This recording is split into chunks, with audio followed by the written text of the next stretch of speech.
Delaney Majors, and welcome back to my channel, or welcome to it if you're here for the first time. Today I'm going to be giving y'all a couple of tips and tricks to get the best food Instagram photos. Now, I've been posting a lot of food photos on my Instagram for a while now, so I've accumulated a couple of tips and tricks to help you guys along, so let's go ahead and get right into it.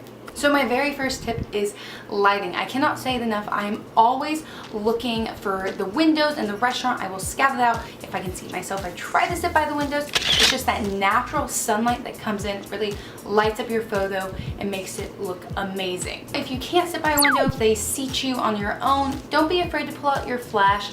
I've known people to take the flash of someone else's camera and use it as their source of light instead of using their own flash. They both work out well, so that is one idea to do if you can't sit next to a window. Also, if you aren't sitting by a window and it's a more casual restaurant, just go outside. I know a ton of foodie Instagrammers that do this all the time.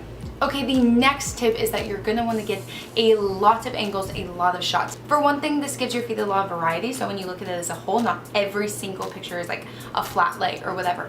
But some of the angles I always try to go for is one, a flat lay, straight up from above, and then you can kind of organize the picture in an aesthetically pleasing way. And then I always try to get a close-up as well, get really close in to show those details of the food. Really, it makes the food look really big, and it makes it fill up the screen, so it gives it a little different kind of interest to the photo. Along with the flat lay, I also always try to get the angled photo with the food still sitting on the table. This one is just a different variety, and it's not just so one-dimensional as the flat lay. Also, I always try to do a picture where I'm holding it out as well. Again, this is something that adds a little bit more dimension and just gives it some different type of interest that you wouldn't typically see. My next tip is that it's actually not all about the food. It's also about the human aspect of it. So like I was saying, you can hold out your food, that adds in your hand, and weirdly enough, people love to see a hand holding it out, or they love to see a hand going in for a slice of pizza. Not only do people just connect with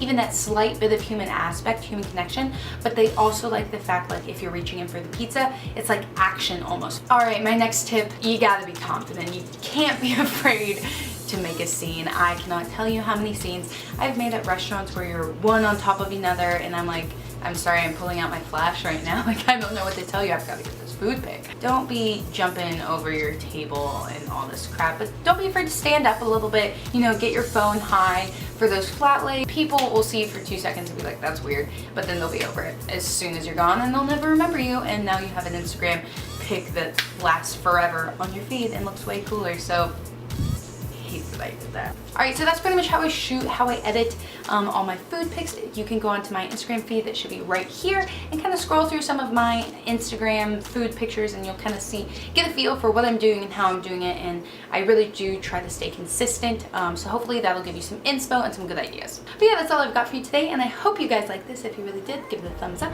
or better yet, subscribe down below, and I will see you guys next time. Bye.